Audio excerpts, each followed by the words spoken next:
আমি পার্লামেন্ট একজন বিশিষ্ট ব্যক্তি, নাম বলার দরকার নাই, নাম বললে অনেক সময় তারা বিখ্যাত হয়ে যায়, অনেক সময় তারা অন্যভাবে ট্রিট করে।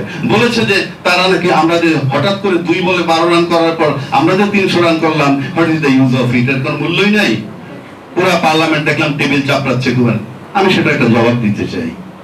আচ্ছা ধরুন আপনি 2008 নির্বাচনের পর 100 রান করতে করতে 2014 নির্বাচন হইলো, তারপরে আরো 100 রান করার পর 18 নির্বাচন হইলো, তারপরে আরো 100 রান করার পর 2024 নির্বাচন হয়ে গেল। 300 রান করে ফেললেন বহাল তবিয়তে সরকার। ঠিক সেই মুহূর্তে ওই নির্বাচনের পর যদি 29 সাল পর্যন্ত থাকতো, আপনারা আরো 100 রান করতেন, কিন্তু সরকার যাইতো না। সেই সময় আমরা ক্রিকেট খেলায় দেখেছি এরকম ঘটনা কি, সব শেষে দেখা যায় একজন বলার ব্যাটসম্যান লাস্ট উইকেট হয় 1 বলে 3 রান, নয় 1 বলে 5 রান। ঠিক সেই মুহূর্তে উনি একটা 4 কিংবা 6 মেরে জয়সূচক রান করেন, এটাই চূড়ান্ত বিজয়। সুতরাং আপনার এই যে রানের কথা বলতেছেন, এগুলো চলে না রে ভাই।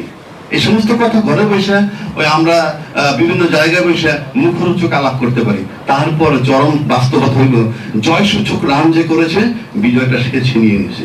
আসেন ফুটবল খেলা, 90 মিনিটের খেলা, 2টা দল খেলা হচ্ছে, এক দল বলতেছে পুরা মাঠ নিয়ন্ত্রণ করছে একটা দল, এ দল, কিন্তু বি দল 2টা সুযোগে 2টা গোল দিয়ে দিয়েছে ফাইনাল।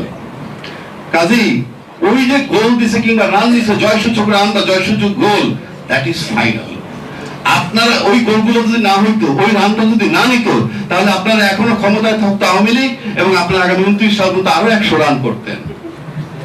সুতরাং আপনাদের যদি এই ইন্টেনশন থাকে যে আমরা এইভাবে রান করব, ক্ষমতায় ফ্যাসিজম থাকবে, yes you are permitted to do ইট।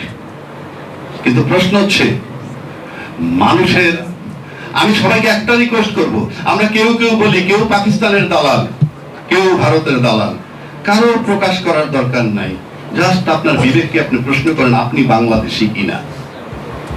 যদি আপনি ব্যক্তিগতভাবে কনফার্ম থাকেন যে আপনি বাংলাদেশী, তাহলে আমার কাছে মনে হয় এই কোন সংস্কারে নিয়ে চিন্তিত হওয়ার কোনো কারণ নাই।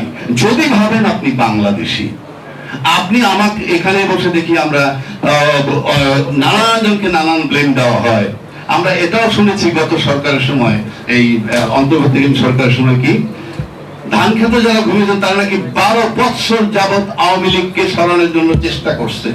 তো 12 বছর যাকে সরানোর জন্য চেষ্টা করছে, তারা 15 বছর ক্ষমতায় ছিল।